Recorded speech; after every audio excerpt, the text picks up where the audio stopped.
주님의 임재 가운데 나오신 여러분을 주님께서 축복하십니다. 오늘 말씀 가운데 하나님께서 우리의 삶에 빛을 비춰 주실 것입니다. 성경에서 말씀하기를 주의 말씀은 내 발의 등이요 내 길의 빛이라고 말씀해 주고 있어요. 주님께서 우리의 삶을 비추신다라는 겁니다. 이 누가복음 15장에 보면 마치 잃어버린 동전을 찾기 위해서 어느 여인이 등불을 켜고 그 잃어버린 것을 찾듯이 오늘 말씀이 우리의 삶을 비출 때에 우리의 잃어버린 것들을 발견하게 하시고 하나님께서 우리의 삶에 놓으신 모든 좋은 것들을 온전히 바라볼 수 있도록 인도하여 주실 줄 믿습니다. 이 말씀들이 때로는 내 삶의 문맥과는 조금 떨어져 있다고 생각될 수 있어요. 내 삶과는 좀 거리가 멀다라고 느껴질 수 있습니다. 나는 지금 직장에 문제가 있는데, 나는 지금 어떤 관계에 문제가 있는데 오늘 말씀은 나와 좀 상관이 없는 것 같다라고 느껴질 수 있어요.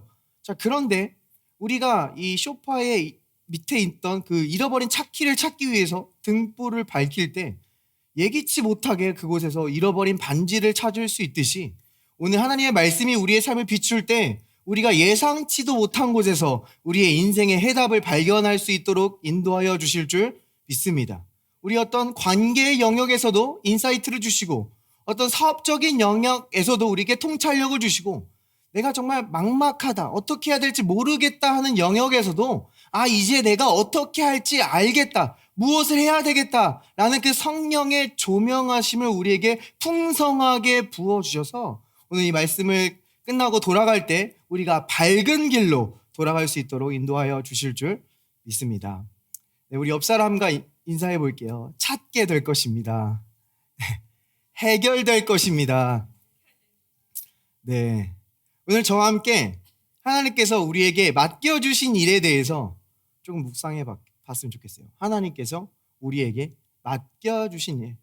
하나님께서 이 세상을 창조하시고 나서 에덴 동산을 만드시고 나서 아담과 하와에게 어떤 일을 맡겨주셨습니다. 이거는 어떠한 종류의 일이었습니까? 우리 창세기를 통해 한번 볼게요. 창세기 2장입니다. 여호와 하나님이 그 사람을 이끌어 에덴 동산에 두어 그것을 경작하며 지키게 하시고, 자 보면요, 하나님께서 먼저 아담과 하와를 에덴 동산에 두셨습니다. 자, 하나님께서 에덴 동산, 그가 완벽하게 창조하시고 완벽하게 끝내신 일 가운데 아담과 하와를 두셨다라는 거예요. 그가 에덴 동산을 지을 때 대충 짓지 않았습니다. 부족하게 짓지 않았어요. 아름답게 지으셨습니다. 그래서 이 하늘과 땅을 창조하시고 나서 뭐라고 하셨죠? 하나님이 보시기에 좋았더라. 나무와 열매를 창조하시고 나서도 하나님이 보시기에 좋았더라. 이 선악과만 보암직도 하고 먹음직도 하게 창조한 것이 아니라 하나님이 지은 모든 것은 아름답고 보기 좋게 창조하셨다라는 거예요. 하나님은 이 모든 것을 창조하시고 나서 아담과 하와에게 주신 겁니다. 그러니까 하나님께서 우리에게 무언가 주실 때요, 애매한 거 주시지 않습니다. 우리에게 아름다운 것을 주시는 줄 믿습니다. 우리가 어떤 집을 주시고 차를 주실 때도 우리에게 아름다운 것을 주시는 거예요. 우리에게 배우자를 주실 때도요, 우리의 눈에 가장 멋지고 아름다운 자들을 우리에게 주시는 줄 믿습니다. 아멘이시죠? 네, 가장 좋은 걸 주세요. 자, 그래서 우리 삶 속에 우리 인색한 사람의 마음으로는 디자인이 뭐가 중요해? 기능만 있으면 되지. 혹은 맛이 뭐가 중요해? 영양소만 있으면 되지. 가성비가 중요한 거야. 이렇게 생각하실 수 있지만 하나님께서 우리에게 주실 때에는 가장 보기 좋은 것으로, 아름다운 것으로 우리에게 주시길 원하신다라는 거예요. 자, 근데 여기서 하나님께서요, 이 에덴 동산에 먼저 사람을 두셨대요. 이 두다에 해당하는 히브리어 동사의 이 어근을 보면요, 누하흐라는 단어입니다. 이 단어의 뜻은 안식하다라는 의미가 있어요. 그러니까 많은 사람들의 오해와 다르게 하나님께서 인간을 창조하셔서 자신을 위해 무언가 일하고 애쓰도록 우리를 만드신 것이 아니라 하나님께서 애쓰고 수고하고 완성하신 일 가운데 우리가 안식하기 위해서 우리를 창조하셨다고 말해주는 겁니다. 자, 이어서 보면요, 그것을 경작하며 지키게 하셨다라고 우리에게 말해주고 있어요. 자, 먼저 지키게 하셨다 먼저 살펴볼게요. 왜 이것을 지켜야 되는 겁니까? 자, 에덴 동산에도 보면요, 이 우리의 원수 사단이 뱀으로 아담과 하와에게 등장하죠. 그래서 마치 하나님께서 이 창조를 완성하지 않은 것처럼, 그들에게 불충분한 것을 주신 것처럼 그들을 속이려고 한다는 겁니다. 너에게 아직 더 좋은 것을 남겨놨어. 너희가 이것을 선악과를 따먹음으로 너네가 그것을 쟁취해야 돼. 그들을 그렇게 속이고 하나님께서 다 끝마친 일을 신뢰하지 못하게 함으로, 오히려 나의 어떤 행위나 노력을 신뢰하게 함으로 하나님께서 완성하신 일을 그들에게서 빼앗고자 했다라는 겁니다. 마찬가지예요. 지금도요, 예수 그리스도께서 십자가에서 완성하신 일을 우리에게서 빼앗고자 한다는 겁니다. 우리가 다 죄 용서 받았는데 아직도 용서하지 못한 것처럼 너가 노력해야 돼. 애써야 돼. 우리가 이미 하나님과 가까운데 너가 하나님과 가까워지기 위해 더 힘써야 돼. 노력해야 돼. 예수 그리스도의 다 끝마치신 일을 신뢰하지 못하고 엉뚱하게 나의 행위나 나의 무언가나 다른 것들을 더 신뢰하고 의지하게 한다라는 거예요. 근데 하나님께서 분명히 말씀하시는 거예요.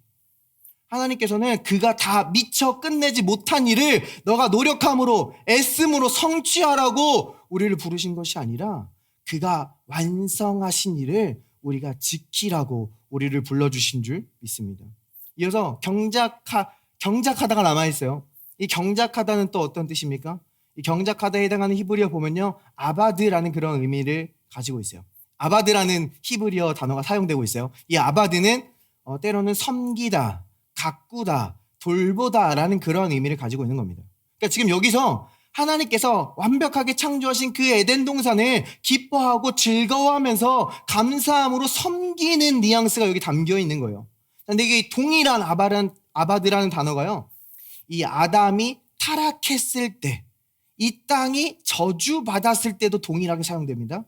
이 아담이 에덴 동산에서 쫓겨나서 그의 근원이 된 땅을 갈더라. 이 땅을 갈다도 동일한 단어가 여기서 사용되고 있는 것을 보게 돼요. 그런데 여기서는요, 저주 아래에서 애쓰고 힘쓰고 수고하나 결과는 없는 그런 헛된 수고와 애씀을 나타낸다라는 거예요. 그러니까 동일한 단어가 이쪽에서는 안식 가운데 풍성한데 한쪽에서는 애쓰나 결과가 없는 행동이 된다는 겁니다. 동일한 행동을 하는데 이거는 안식이고 풍성이며 한쪽에서는 애쓰나 결과 없음, 열매 없음을 마주하게 된다는 거예요. 그러면 이 동일한 행동에 지금 여기서 무엇이 다르게 나타나는 겁니까? 계시의 차이라는 겁니다. 자, 우리가 함께 모여서 예배하고 헌신하고 봉사하고 하나님을 위해 무언가를 할 수 있어요. 그런데 안타깝게도 어떤 사람들은 아직도 내 죄가 용서받지 않은 것처럼, 내 죄를 용서받기 위해서, 아직도 내가 의롭지 않은 것처럼 내가 의로워지기 위해서 그렇게 힘쓰고 애쓰며 하나님 앞에 나아오는 자들이 있다는 겁니다. 성경은요, 우리에게 분명히 말해주고 있어요. 우리가 그리스도 안에서 그 은혜의 풍성함을 따라 그리스도의 피로 말미암아 속량 곧 죄사함을 받았느니라. 다른 서신서에도 우리도 그 아들 안에서 속량 곧 죄사함을 얻었느니라. 분명히 우리가 죄사함을 얻었다, 받았다라고 말한다라는 거예요.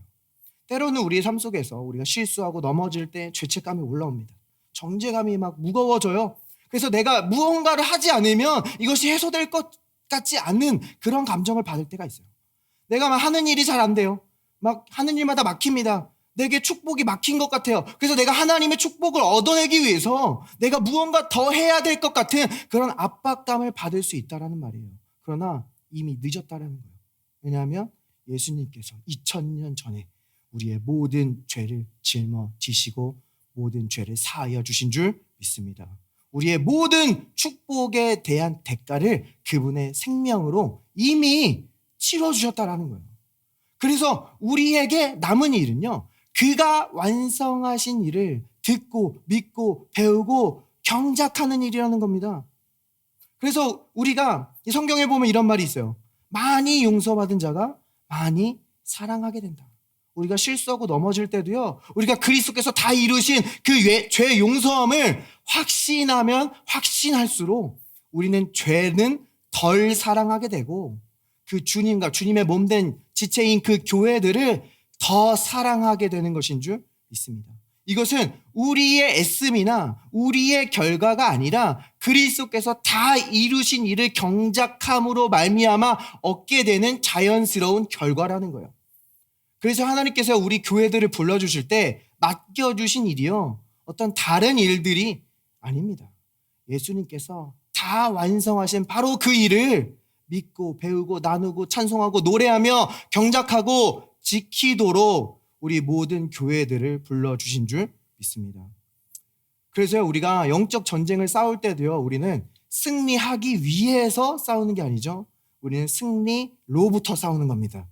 사단은 이미 패하고 예수 그리스도는 이미 승리하셨다라는 거예요. 그래서 성경은 우리에게 믿음의 선한 싸움을 싸우라라고 말합니다. 믿음의 선한 싸움이에요. 이것이 선한 싸움이 되는 이유가 무엇입니까?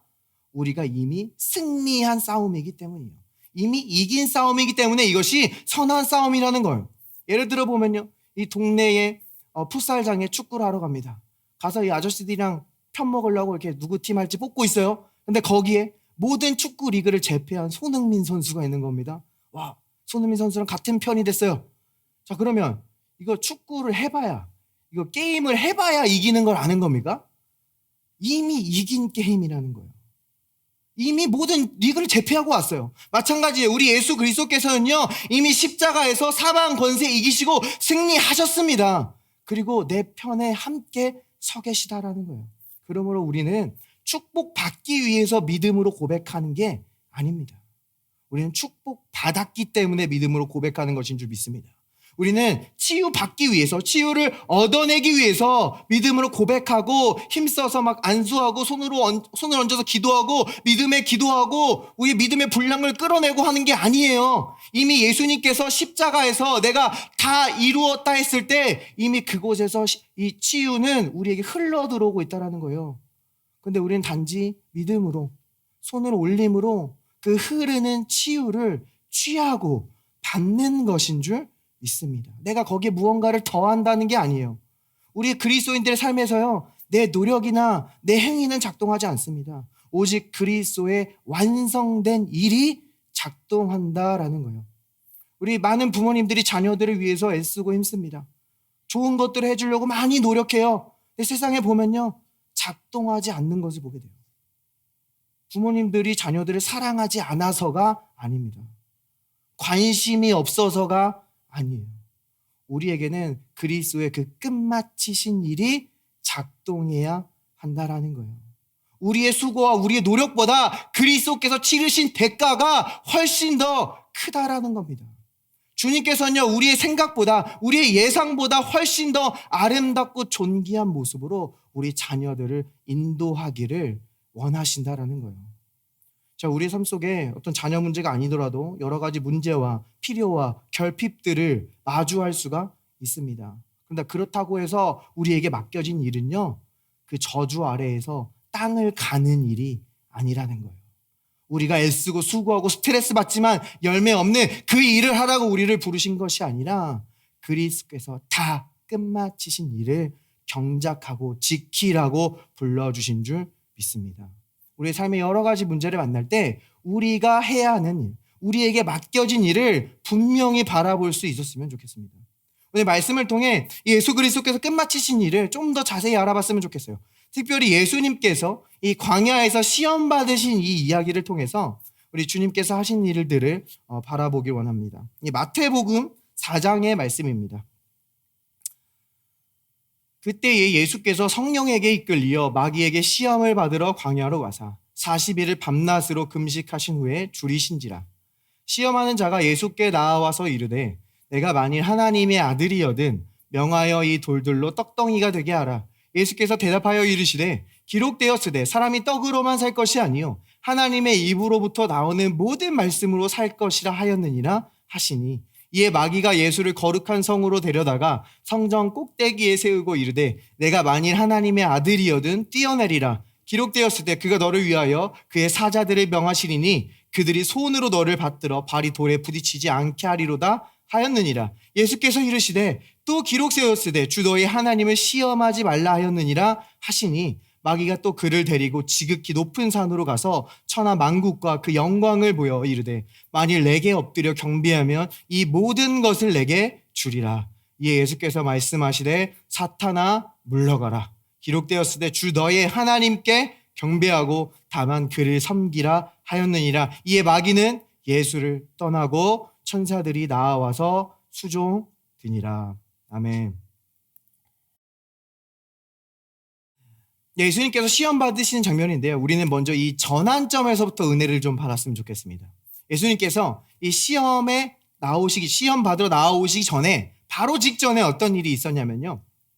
바로 요단강에 세례 요한에게로 나아가서 세례 받으셨다라는 겁니다.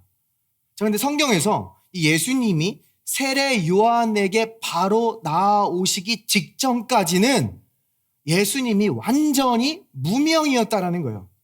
그러니까 예수님이 12살 그 소년의 기록까지는 남아있는데 예수님이 30살, 약 30살의 공생애를 시작하실 때까지 약 18년 동안은 예수님에 대한 기록이 전혀 없다라는 겁니다. 성경이 예수님에 대해서 완전히 침묵하고 있다라는 거예요. 그저 무명의 몫으로서 사람들에게서 완전히 잊혀지셨다라는 겁니다. 지금 그 예수님께서 그 당시에 가장 유명한 선지자 세례 요한에게 지금 나아오시는 거예요. 지금으로 따지면 가장 유명한 그 부흥사, 가장 유명한 목사님의 집회에 막 사람들이 몰려드는데 그 군중들 중에 한 명으로서 지금 세례 요한 앞에 나타나셨다라는 겁니다. 지금 아무도 이 예수님을 알아볼 수 없었다라는 거예요. 그런데 그때 이 세례 요한이 예수님을 보고 말씀하십니다. 보라, 저 사람은 세상 죄를 지고 가는 하나님의 어린 양이로다.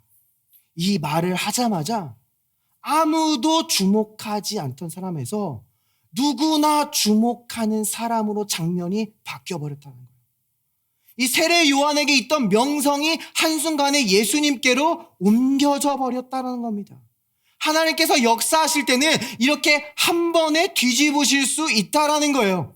지금 여러분이 오랫동안 내리막길을 걸어오셨을 수 있어요. 오랫동안 하나님의 일들을 기다려 오셨을 수 있습니다. 오랫동안 어둠의 터널을 지나오셨을 수 있어요. 그런데 하나님께서 포기하지 말라는 거예요. 하나님께서는요, 한 통의 전화로도, 한 번의 만남으로도, 한 가지 사건으로도 이 모든 것을 뒤집으실 수 있는 줄 믿습니다. 하나님께서 여러분이 지목당하게 하실 때가 있어요. 하나님이 여러분이 발견당하게 하실 때가 있습니다. 그럼 그때 여러분은 곧바로 하나님의 예비하신 그 섭리 가운데로 들어가 여러분 삶에 놓으신 그 풍성한 하나님의 계획들을 누리고 즐거워하며 찬양하게 될 줄 믿습니다. 지금 여기 보면 예수님이 완전 무명의 목수에서 구원자로서의 여정을 지금 여기서 시작하고 계시다라는 겁니다. 자, 다시 이 시험의 첫 번째 장면을 한번 가보겠습니다. 그때 예수께서 성령에게 이끌리어 마귀에게 시험을 받으러 광야로 가사 40일을 밤낮으로 금식하신 후에 줄이신지라. 자, 보면요, 예수님은요 광야에 시험 받으러 가신 겁니다. 광야에 40일 금식 기도하러 가신 게 아니에요. 자, 여기서 먼저 우리 잠깐 금식에 대한 이야기를 하고 넘어갔으면 좋겠어요. 자, 마치 이런 것을 보고 예수님께서 광야에서 40일 동안 금식 기도하셨기 때문에 우리 크리스천들도 40일 금식 기도하는 것이 어떤 경건의 최고봉처럼 여겨지는 게 있습니다. 어떤 경건 생활의 어떤 훈장처럼 여겨져요. 나 40일 금식 기도 2번 한 사람이야. 어떤 굉장히 영적인 사람처럼 여겨지는 그런 분위기를 발견하게 됩니다. 물론 이 40일까지는 아니어도 돼요. 어떤 3일 금식 기도 혹은 하루 금식 기도, 이렇게 우리가 금식 기도를 하고 나면 하나님께서 우리의 기도를 더 잘 들으신다라는 거예요. 더 분명하고 빠르게 응답하신다라는 거예요. 자, 근데 여기서 이 논리가 뭡니까? 내가 배고픔을 참은 겁니다. 내가 이 고통을 참아가면서 하나님께 기도했더니 하나님께서 기도를 더 빨리 응답하셨다라는 거예요. 그래서 어떤 분들은 음식까지는 아니어도 돼요. 내가 좋아하는 거, 내가 축구를 금식하고 내가 좋아하는 게임을 금식하고 기도하면 이 기도의 응답이 빠르다 라고 그렇게 생각하시는 분들이 있어요. 자, 근데 볼게요. 성경에서, 구약 성경에서 구약이 언제 가장 처음 나옵니까? 성경에서 구약의 대속제일날 가장 처음 나와요. 대속제일 아시죠? 이 이스라엘 백성들이 그 중에서 가장 거룩하게 구별된 대제사장이 그 지성소에 동물의 피를 가지고 들어가서 그 피를 뿌려서 이스라엘 백성들의 이 한 해의 죄를 완전히 덮는 겁니다. 자, 이 대제사장이 그들의 죄를 덮고 있을 때 온 이스라엘 백성들은 금식하고 있어야 됐다는 거예요.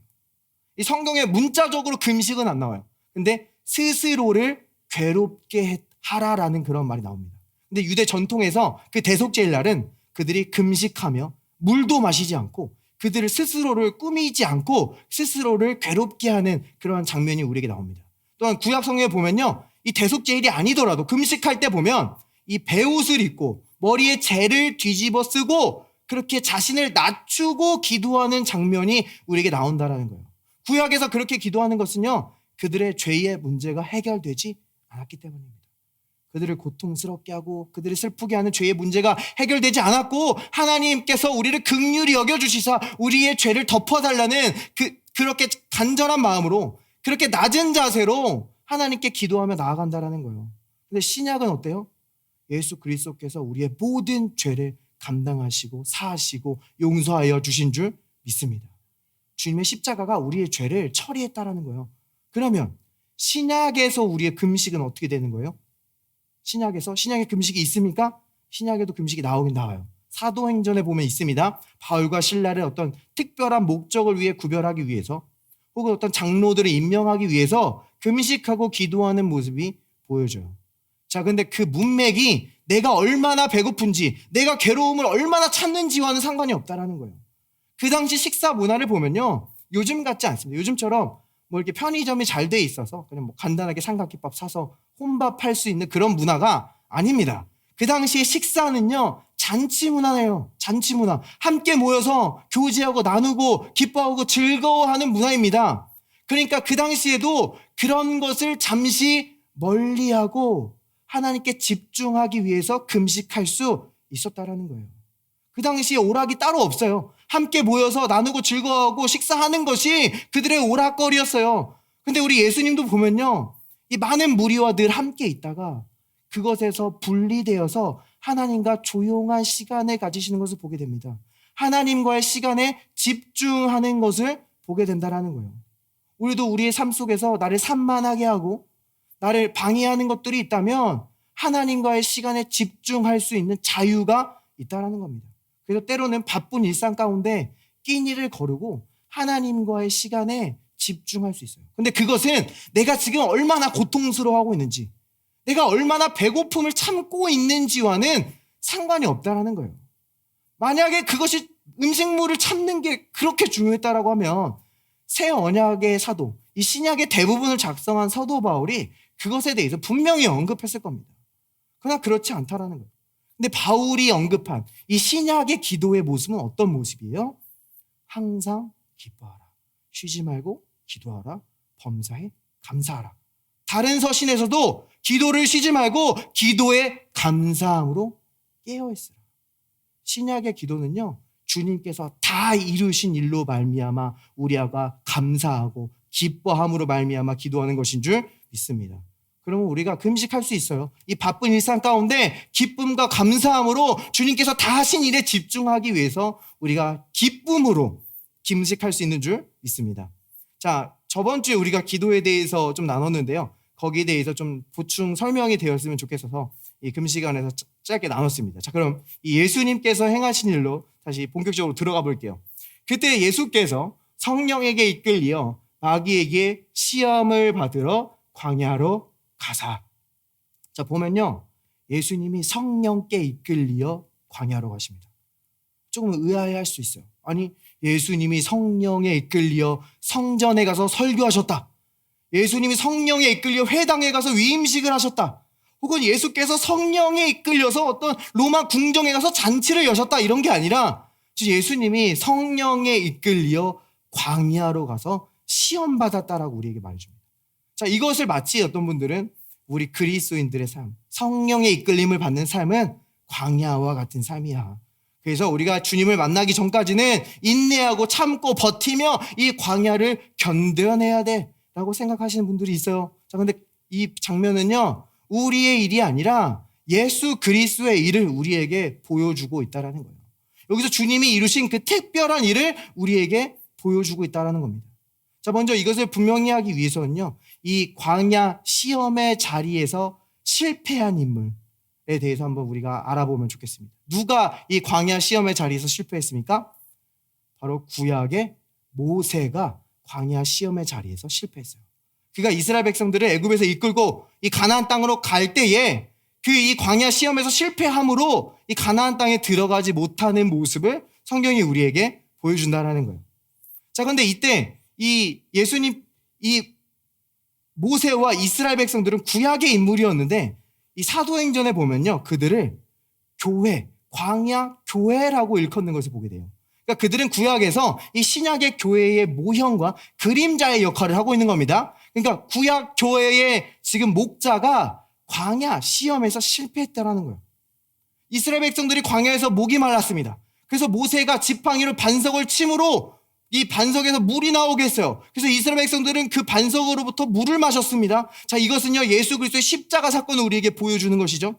예수님께서 채찍에 맞으심으로 우리가 나음을 입고 그가 고난당하심으로 우리가 평안을 입는 그 십자가를 예표하는 거예요. 근데 모세가 두 번째로 반석을 친 사건이 나옵니다. 자, 이것은요, 예수 그리스도의 십자가의 온전함을 우리에게 보여주지 못함으로 모세가 시험에서 탈락한 사건이 되었다라는 거예요. 왜요? 반석이신 예수님은 다시 맞을 필요가 없다라는 겁니다. 예수님은 또다시 우리의 죄를 용서하기 위해서 십자가에 못 박히실 필요가 없어요. 주님의 사역은 완전합니다. 우리의 구원을 이루기에 완전해요. 근데 모세는 다시 반복해서 그 반석을 내려침으로 이 예수 그리스도의 십자가가 온전하지 않은 것처럼 나타냈다라는 거예요. 그리고 이것은 이스라엘 백성들의 훗날의 배교에 대한 모형을 보여주는 겁니다.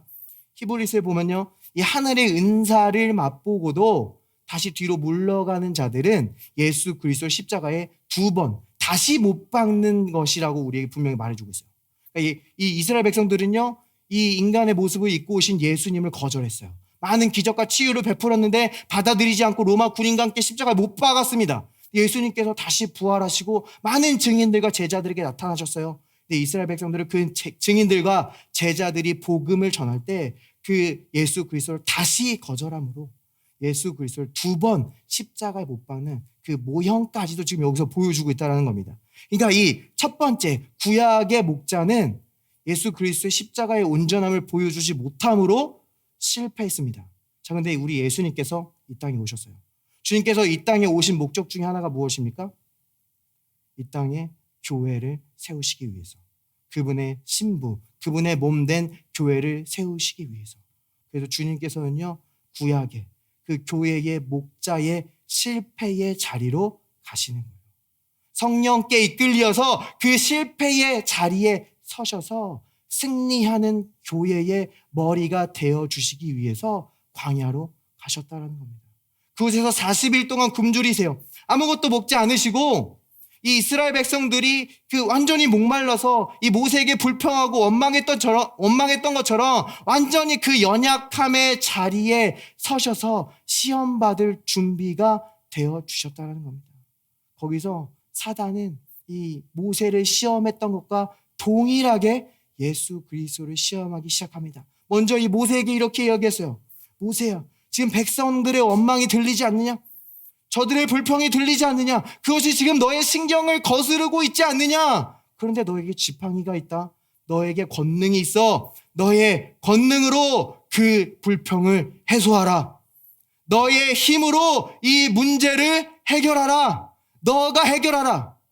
그래서 모세는 자신의 지팡이로 반석을 침으로 시험에 실패했다라는 거예요. 그리고 우리 예수님께서도요, 이 시험의 자리에 서셔서 동일하게 그 반석, 그 돌 앞에 서시는 거예요. 이 앞에 서셨을 때 마귀는 예수님에게 이렇게 이야기합니다. 시험하는 자가 예수께 나와서 이르되 내가 만일 하나님의 아들이거든 명하여 이 돌들로 떡덩이가 되게 하라. 자, 모세는 이 돌을 물로 바꾸었다. 너는 하나님의 아들이잖아. 내가 단계를 높이겠다. 너는 이 돌을 떡으로 바꿔라. 넌 할 수 있어. 너에게 권능이 있어. 너에게 권세가 있어. 그런데 우리 예수님께서는 어떻게 반응하셨습니까? 예수께서 대답하여 이르시되 기록되었으되 사람이 떡으로만 살 것이 아니요 하나님의 입으로부터 나오는 모든 말씀으로 살 것이라 하였느니라. 예수께서 어떻게 하셨다고요? 예수께서 대답하셨다는 거예요. 예수께서 말씀하셨다는 거예요. 자, 원래 이 모세의 시험 가운데서도요, 하나님이 반석을 치지 말라고 하셨어요. 단지 믿고 말하라고 하셨어요. 왜냐하면 예수 그리스도는 다시 맞을 필요가 없기 때문이에요. 십자가는 반복될 필요가 없다. 그것은 완전하게 끝났다. 너는 단지 믿고 말하라. 근데 모세는 자신의 권세로 반석을 침으로 시험에 실패했습니다. 근데 여기 예수님께서는 기록되었으되, 민수기 말씀 인용하신 거예요. 하나님의 말씀을 믿고 말함으로 시험에 성공하셨다라는 거예요. 모세는, 이 실패자는요, 결국 느보산에 서게 됩니다. 모세는 시험에 실패하고 결국 그곳에서 단지 저 멀리 있는 가나안 땅을 바라봐요. 적과 꿀이 흐른다는 땅을 바라봅니다. 그러나 소유하지는 못했다라는 거예요. 그러니까 이 모세는요, 이 하나님의 허락보다 더 큰 비전을 가지고 있었다라는 거예요. 그것은 굉장히 고통스러운 일입니다. 원래 하나님의 원리는요, 보는 것은요, 소유하는 거예요. 그런데 율법의 저주 아래서 모세가 받았던 벌은 자기가 볼 수 있으나 소유하지 못했다라는 겁니다. 그런데 우리 예수님께서 우리의 실패의 자리에 서셔서 우리의 모든 율법의 저주에서 우리를 속량해 주심으로 말미암아 우리의 마음의 눈을 밝히사 우리의 부르심의 소망이 무엇이며 성도 안에 있는 기업의 영광의 풍성함이 무엇인지 우리가 밝히 보게 하시고 그 본 것을 소유하도록 우리를 인도하여 주시는 줄 믿습니다. 이것을 위하여 주님께서 광야로 가신 거예요. 주님께서는 그래서 우리가 주님을 보면 볼수록 주님과 같이 영광에서 영광의 모습으로 변화되게 하신 겁니다. 우리가 주님이 하신 일을 알면 알수록 우리 그 기업의 풍성함을 우리가 누릴 수 있도록 인도하셨다라는 거예요. 우리가 실패자의 자리에서 단지 꿈을 꾸나 비전을 가지고 있으나 그것을 누리지 못하고 이루지 못하고 그 좌절하는 자리에 앉아 있는 것이 아니라 하나님께서 우리에게 주신 그 비전과 그 모든 언약들이 그리스도 안에서 예스가 되고 성취가 되게 하기 위해서 우리 주님께서는 음부의 권세가 이길 수 없는 교회의 승리의 자리에 서셔서 우리에게 그 분명한 승리를 나타내어 주신 줄 믿습니다. 이 주님과 그분이 하신 일이 무엇인지 우리가 안다면 우리는 결코 이 예수 그리스도의 자리를 다른 것으로 바꾸려고 하지 않을 것입니다. 어떤 나의 행위나 내 열정이나 나의 노력으로 그 예수 그리스도의 자리를 바꾸려고 하지 않을 거예요. 어떤 나에게 실제적으로 도움을 주는 어떤 인맥이나 내게 안정적으로 보이는 자산으로 그리스도께서 끝마치신 일을 대체하게 하지 않을 거라는 겁니다. 왜냐하면 우리 주 예수 그리스도의 아버지께서 하늘에 속한 모든 신령한 복을 이미 그리스도 안에서 우리에게 주셨기 때문인 줄 믿습니다. 자, 이어서 예수님의 이 시험의 이야기를 따라가다 보면요, 이 사단이 마지막 때에 우리에게 이 완성된 일을 어떻게 흔들려고 하는지를 우리가 분명히 볼 수가 있어요. 자, 이어서 보겠습니다. 이에 마귀가 예수를 거룩한 성으로 데려다가 성전 꼭대기에 세우고 이르되 내가 만일 하나님의 아들이여든 뛰어내리라. 기록되었으되 그가 너를 위하여 그의 사자들을 명하시리니 그들이 손으로 너를 받들어 발이 돌에 부딪히지 않게 하리로다 하였느니라. 예수께서 이르시되 또 기록되었으되 주 너의 하나님을 시험하지 말라 하였느니라 하시니. 우리 주님께서는요, 자기 자신을 자신의 행위나 능력으로 증명하려 하지 않으셨다는 거예요. 내가 누군지, 내 정체성이 무엇인지 분명히 알면 굳이 그것을 증명하지 않아도 되기 때문입니다. 어떤 사람들의 인정이나 허가에 따라 움직이지 않아도 돼요. 근데 사단은 자꾸 우리의 정체성을 증명하도록 요구한다라는 거예요. 우리는 이 사회 속에서 많은 이 증명의 요구의 무게를 가지고 살아가는 것들을 보게 됩니다. 너가 정말 잘 살고 있는지 증명해. 많은 SNS에서 그런 목소리가 울려 퍼지죠.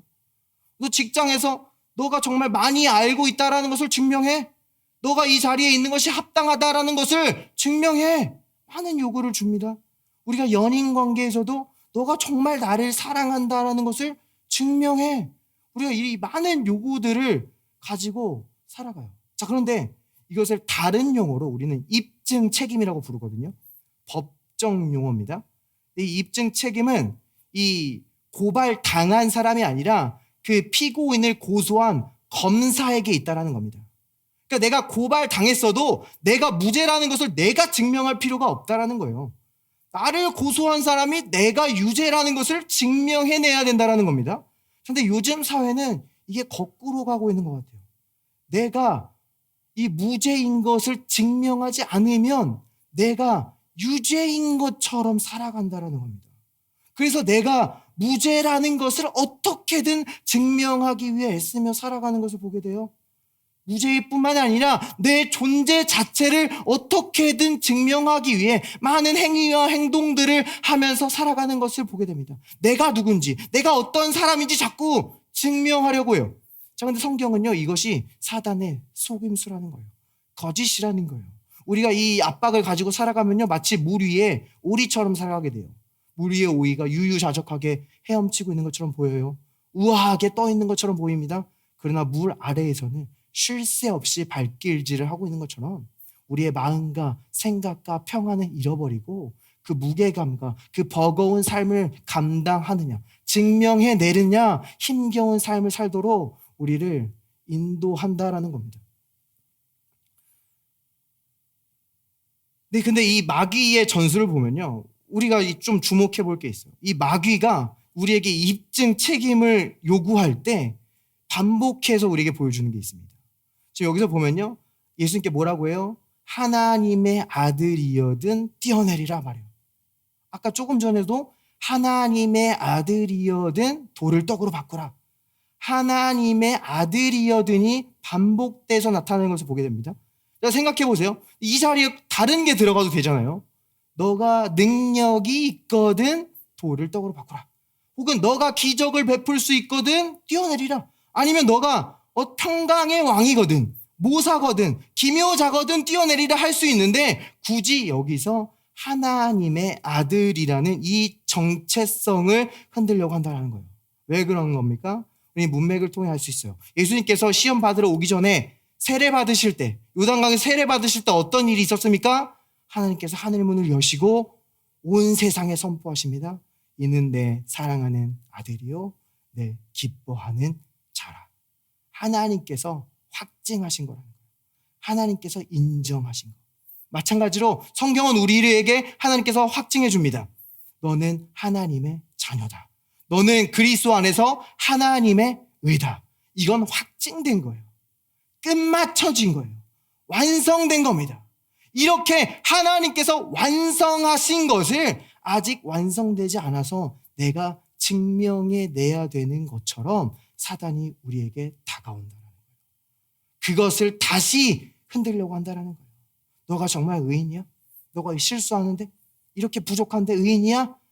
너의 삶으로 증명해야지. 너가 이 삶을 봐봐. 너의 삶에 큰 업적도 없는데? 뭐 대단한 것도 없는데? 정말 하나님이 너를 기뻐하실까? 너의 행위로 증명해야지. 우리에게 다가온다라는 겁니다. 근데 하나님께서 우리를 확증하는 방식이 굉장히 아름다워요. 예수님을 확증하실 때 어떻게 해주셨어요? 예수님이 뭘 해서 확증해 주셨습니까? 아무것도 하지 않았을 때 확증해 주셨다는 거예요. 예수님께서 한 명의 귀머거리도 치유하지 않았을 때, 한 명의 귀신 들린 자도 고치지 않았을 때, 십자가를 지기 위해서 골고다 언덕에 발을 한 발짝이라도 올려놓지 않고 아무것도 하지 않았을 때, 완전히 무명일 때 하나님은 하늘 문을 여시고 너는 내 사랑하는 아들이야, 내 기뻐하는 자야라고 확증해 주셨다라는 거예요.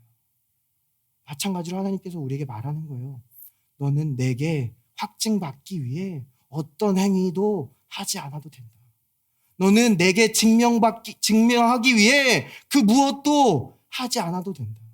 사실 너가 나를 알기도 전에, 너가 나를 찾기도 전에, 너가 은혜를 알기도 전에 나는 내 아들 예수 그리스도를 십자가로 가서 죽게 함으로 너에 대한 나의 사랑을 확증하였느니라 말씀해 주시는 줄 믿습니다.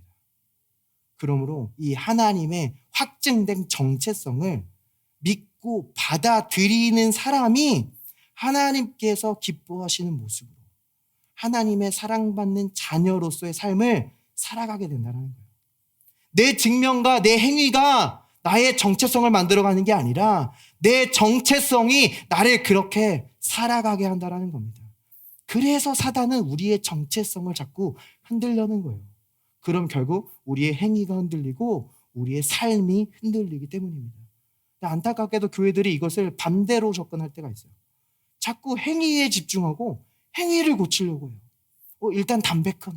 일단 술 끊어. 너 하나님 제가 이 역대기 족보 정말 재미없는데 이거 끝까지 읽어냈습니다. 하나님 제가 무릎 아픈데 1시간 동안 무릎 꿇고 기도했어요. 자꾸 이 행위에 집중하고 행위를 바꿔내려고 해요. 근데 정체성이 그대로면 결국 이 행위는 정체성에 맞춰지게 된다는 거예요. 내가 아직도 용서받지 못한 자고 내가 여전히 구제불능이고 여전히 답이 없는 자라는 정체성을 가지고 있다면 결국 그 고쳐진 행위도 다시 돌아가게 된다는 겁니다. 근데 예수님께서 행하신 일로 말미암아 그 새로운 정체성을 받아들인 자들은 그 정체성대로 살아가게 되는 줄 믿습니다. 성경에서 이것을 성화라고 불러요. 우리의 새로운 정체성 대신 예수님의 모습을 닮아간다라는 겁니다. 우리는 그 모습대로 살아간다라는 거예요. 자, 근데 물론 우리가 이 올바른 정체성을 가지고도 우리 행동이 빗나갈 때가 있습니다. 근데 하나님은요, 그 우리의 행동이 아니라 우리의 진짜 정체성을 아신다라는 거예요. 우리의 그 잘못된 행동 속에서도 우리의 진짜 정체성으로 우리를 불러주신다라는 거예요. 너는 피해자가 아니야. 너는 정복자보다 더 나은 자니라. 너는 더 손해입은 자가 아니야. 그리스도 안에서 더 가진 자니라. 너는 저기 밑에 있는 자가 아니라 하늘의 자리에 높임받은 자니라. 우리를 불러주신다라는 거예요. 우리의 정체성은요, 이 세상에서 오지 않습니다. 나의 포트폴리오나 나의 커리어에서 오지 않아요. 어떤 유튜브 구독자 수에서 오지 않고요. 인스타 팔로워 수에서 오지 않아요. 친구들의 비아냥거림에서 나의 정체성이 오지 않습니다. 우리의 정체성은 나를 창조하신 하나님의 말씀으로부터 온다라는 거예요. 그러니까 하나님께서 나에 대해 말하는 대로 내가 나에 대해 말하기 시작할 때 우리의 행동은, 우리의 삶은 결국 따라오게 되어 있다는 겁니다. 나는 그리스도의 피로 완전히 용서받은 자야. 나는 그리스도 안에서 의인이야. 그러면 어느덧 내 어깨 위에 있던 죄책감과 정죄감이 눈 녹듯 사라지는 것을 경험하게 된다는 거예요. 나는 은혜 받은 자야. 나에게 하나님의 특별한 호의가 있어 라고 말하면서 하루를 시작하는 사람은 벌써 표정과 태도가 달라요. 그리고 결국 그 하루 가운데서 내게 임한 하나님의 호의를 다른 사람들도 발견하게 된다는 겁니다. 이 우상을 섬기는 문화 가운데서 나는 하나님을 예배하는 자야 라고 말하는 사람에게는요, 벌써 우선순위가 달라집니다. 결국 내 행동에 따라 다른 사람들이 상처받는 게 아니라 나로 말미암아 다른 사람들이 하나님을 예배하고 영광 돌리는 것들을 우리가 목격하게 된다는 거예요. 물론 정말 우리가 극한 상황에서는 이런 어떤 감정을 추스릴 틈도 없이 내가 정말 사랑받는 자가 맞을까? 하나님께서 기뻐하시는 사람이 맞을까? 라고 생각이 들 때가 있고 내 스스로가 나의 가치를 완전히 낮출 때가 있습니다. 자, 그런데 이 가치는 누가 정하는 겁니까? 가치는 구매자가 정하는 거예요. 아무리 이 싸게 팔아도 구매자가 그 가치를 인정하지 않으면 이 구매는 일어나지 않아요. 그런데 어떤 사람이 아무리 비싸게 팔아도 내가 값을 더 내겠다. 나는 1,000,000원을 내겠다. 2,000,000원을 내겠다. 아무리 비싸게 팔아도 구매자가 그 가치를 인정하면은 이 거래는 성사되게 된다는 겁니다. 그런데 우리의 가치는 그럼 누가 정합니까? 우리 누가 사셨어요? 하나님께서 우리를 구속하셨습니다. 죄에서 되사주셨어요. 하나님께서 우리의 가치를 어떻게 정하셨어요? 예수 그리스도의 생명값으로 우리의 가치를 정해주신 줄 믿습니다. 그러므로 내가 이 하나님의 호의를 받을 자격이 없을 수도 있어요. 그런데 우리가 무가치하지 않다라는 거예요. 우리의 삶 속에 하나님의 공급, 호의, 보호하심, 지혜, 돌파구를 얻기에 내가 자격이 없을 수 있어요. 그런데 하나님의 생명값으로 이미 그것을 지불해 주셨다는 겁니다. 이것에 대해서 좀 더 자세히 보기 위해서 마지막 시험의 이야기를 돌아가 보겠습니다. 마귀가 또 그를 데리고 지극히 높은 산으로 가서 천하 만국과 그 영광을 보여 이르되 만일 내게 엎드려 경배하면 이 모든 것을 내게 주리라. 이에 예수께서 말씀하시되 사탄아 물러가라. 기록되었으되 주 너의 하나님께 경배하고 다만 그를 섬기라 하였느니라. 이에 마귀는 예수를 떠나고 천사들이 나와서 수종드니라. 천사들이 나와서 수종드니라. 보세요. 어차피 천사들은 옵니다. 아까 예수님이 성전 꼭대기에서 뛰어내리지 않더라도 어차피 천사들은 옵니다.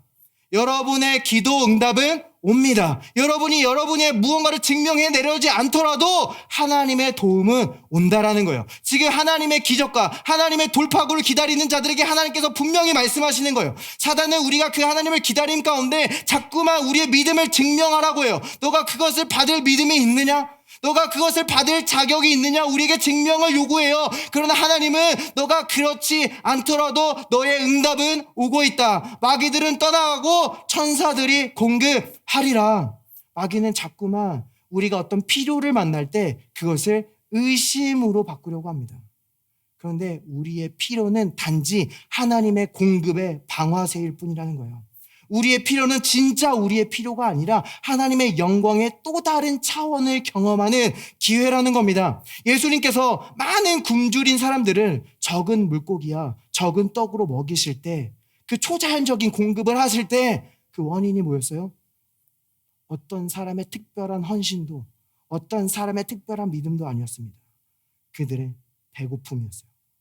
주님께서는요, 그들의 배고픔을 보시고 그들의 배가 비어있는 걸 보시고 그것을 채워주셨다라는 거예요. 하나님께서 창조하신 것은 하나님께서 채우십니다. 하나님께서 이 땅에 공허가 있을 때 그것을 빛으로 채우셨어요. 하나님께서 바다를 창조하시고 그것을 물고기로 채우셨습니다. 하나님께서 하늘을 창조하시고 새가 날아다니도록 크게 만들어 놓으시고 그것을 해와 달과 여러 새들로 채우셨다라는 거예요. 사람을 흙으로 빚으셔서 만드시고 그것을 생기로 채워주셨다라는 겁니다. 하나님이 창조하신 것은 하나님이 채우십니다. 우리에게 어떤 공허가 있다면 그것은 하나님이 채우실 분량이라는 거예요.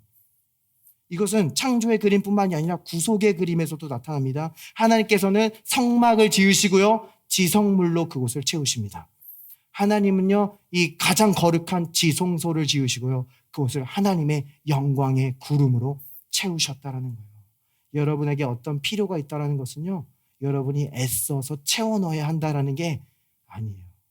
하나님의 영광이 나타날 자리라고 말씀하시는 줄 믿습니다.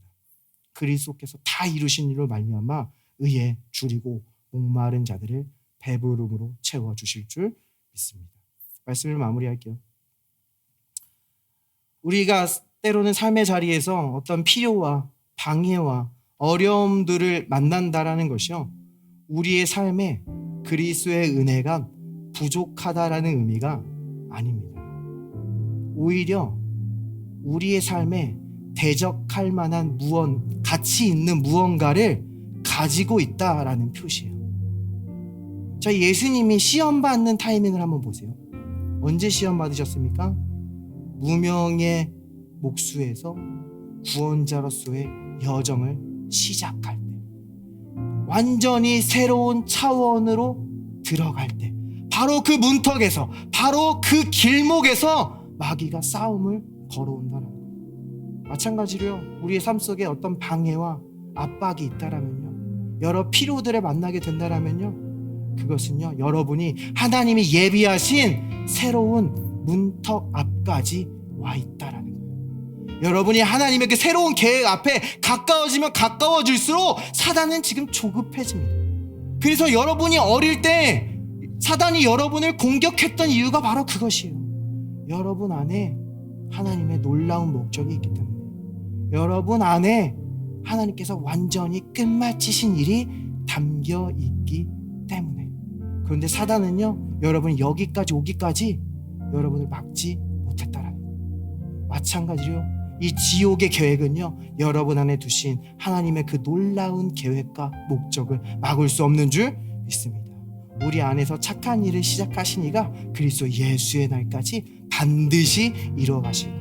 그러니까 우리는 필요의 자리에서도 신약의 기도를 드릴 수 있어요. 항상 기뻐하라, 쉬지 말고 기도하라, 범사에 감사하라. 그리스도께서 다 이루셨기 때문입니다. 여러분, 새로운 차원의 문턱 앞에 와 있기 때문입니다. 하나님께서 반드시 새로운 길로 인도하여 주실 줄 믿습니다. 이 좋은 예수님을 아직 영접하지 않으신 분이 있다면 저와 함께 기도했으면 좋겠어요. 예수님께서 나의 모든 죄를 사하셨습니다. 주님의 죽음은 충분합니다. 주님의 은혜는 충분합니다. 감사합니다. 예수님의 이름으로 기도합니다. 모든 그레이스 하우스를 축복하며 기도합니다. 이번 주도 주님께서 우리 한 주를 앞서 나가시며 이미 주님께서 그 완성하신 모든 축복들을 우리의 삶에 짐지어 놓으신 줄 믿습니다. 우리가 이번 한 주를 살아갈 때에 그 주님께서 예비하신 모든 것들을 보도록 우리의 눈을 밝혀 주시옵시고, 우리의 문턱을 가로막고 있는 모든 어둠의 영들을 물리쳐 주시옵소서. 모든 질병의 영은 이 시간 떠나갈지어다. 모든 스트레스의 영은 이 시간 떠나갈지어다. 오직 하늘의 평강과 하늘의 위로와 천사들의 수종으로 오늘 예배드린 자들을 섬기고 맞아 주시옵소서. We prayed in Jesus' name. Amen. Praise the Lord. Now I'm the righteousness of God in Christ. Now I am living in the grace house.